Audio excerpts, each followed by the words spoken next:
Good morning, everyone. It's the morning of July 21st, and this is Win. Wanted to do a quick morning update of the race. So by my count, it looks like about 45 boats have finished. So I'm on the division results page. 29 cruising boats have finished so far, and 15 turbo and section 1 boats, including the whole turbo section, have finished so far, and we've got one multi-hull Lucky Strike that's finished. We had a lot of boats come in. It looks, I'm just looking at this now as you would, in the racing fleet just before 10 o'clock and just after 10 o'clock last night. And then a bunch come in kind of in the 2 a.m. to 5 a.m. period this morning. So I haven't talked to anyone up on the island yet to find out, what happened. I hear that WinQuest and El Mostro came in pretty slowly last night. But one thing I would say for sure is that it's picked up over a lot of the places in the race course that were soft and slow yesterday. Here's the live tracker, and just remember here yesterday we were looking at a lot of boat speeds of a half a knot in here, 1 knot, 2 knots is like flying fast. This is To the Moon, who's wearing the crown right now in their section, and they're going 8.1 knots straight at the finish line. That's telling me that the winds are probably out of the south, maybe a touch out of the southeast here at pretty good velocities. And unlike yesterday where we saw boats flying in here and then slow down here and then stop here, everybody is flying down this stretch right here. 9.9 knots for Kokomo, Courtesan's 9.5 knots, Sinduda is going 11.2 knots. You guys get the idea. The pressure, which was a real mess in here yesterday, has really broken through, and it's kind of a drag race, really straight line speed from here on in. Not a lot of tactics involved in it. I'm just going to stay focused on here and back it up a little bit and just show you how and when this seemed to happen. So this is at about 3 in the morning, and remember I said a bunch of boats were coming in. So these boats are still going at 9 knots. They're clear the bridge and they're flying in. So as early as this morning, it had broken through.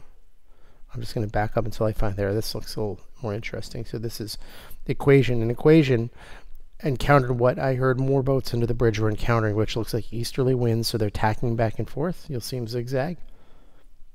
At least one. I got a zig and a couple of zags right there before the finish.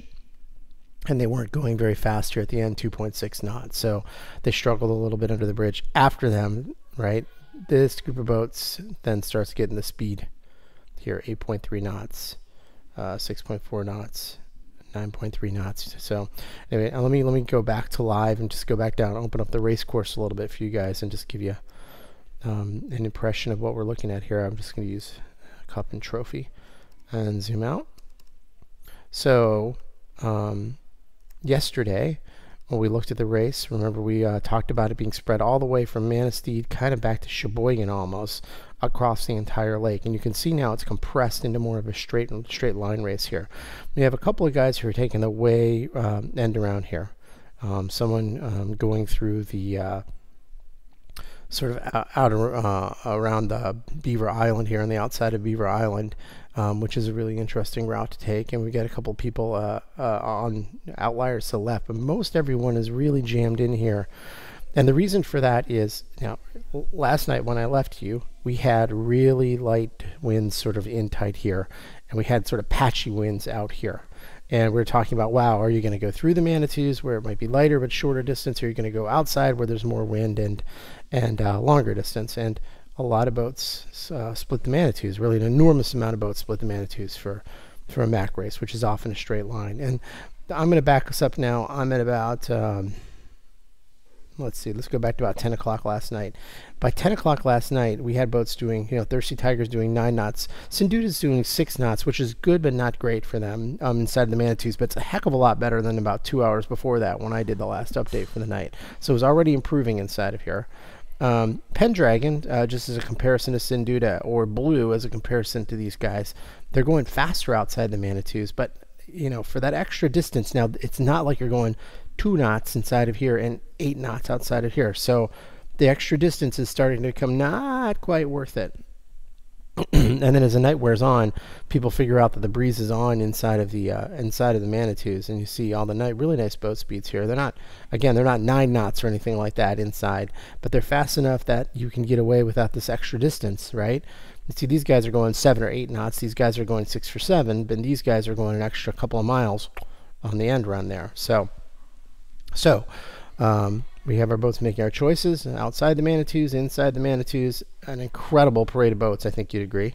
We even got some people, and this is really interesting, come out of the Manitous and jibe out here to get to the outside line. I'm really interested to see that and how it works out, but I think people were kind of convinced that this is a light area from some of what we saw yesterday. It's an interesting idea. What I wonder about today is, I'll show you the weather forecast in a second, is whether we're going to see some lightness up in here and up in here again today, although we see plenty of velocity over here, obviously. And if that's the case, I wonder if these boats that are on the outside line are going to have a little more wind and a little better sort of direction to go in order to get to Gray's Reef and to the finish. So that's what I'll be watching for today. Again, did the outside line and the extra distance pay in the long run, or do the guys who took it straight through, especially once the wind built in the Manitous, are they the ones that are really that ended up making the right call once this all shakes out? Okay, hope that makes sense. Let me now see if I can find. I got a weather briefing from Chris Bedford today. Let me back this up to one thing I want to show you is the waves. So all the south winds that we've been having sort of in the center part of the lake have created a situation where we're starting to get some bigger waves, sort of around 4-foot waves out in the open lake. Over here where the wind's been lighter, it's not so bad, but anyone going out this way a little bit is going to get a push from these waves, and that's interesting. This is the current weather map, and I think it does an okay job of representing, or the current model forecast, I should say. So this is early this morning what the model said were going to be happening right now. And I think it's doing a good job of representing what's going on. You know, the pressure's turned really solid inside of this whole area. You know, might even be a little bit more than 10 knots inside of here. I honestly haven't looked at the observations yet. But nice, more even pressure than we saw yesterday at the end of the day. 1 p.m. today, look, we got winds going kind of southwest here, and my point to some of you may have seen last night's video is sometimes that actually channels the wind through the straits. It bends and turns a little more dead westerly through the straits, and we might be almost at that point, and it's going to be interesting to watch, but nice even pressure by 1 p.m.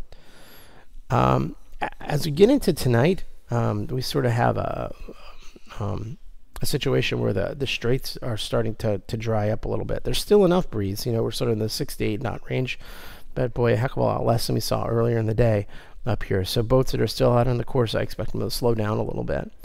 And by tonight, you know, we might have the straits shut down on us again by tonight at 1 a.m., by Tuesday morning at 1 a.m. technically.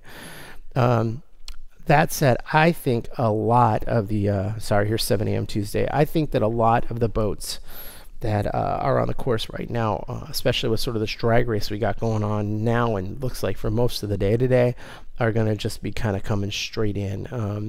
Again, the interesting thing is if it does, let me back up.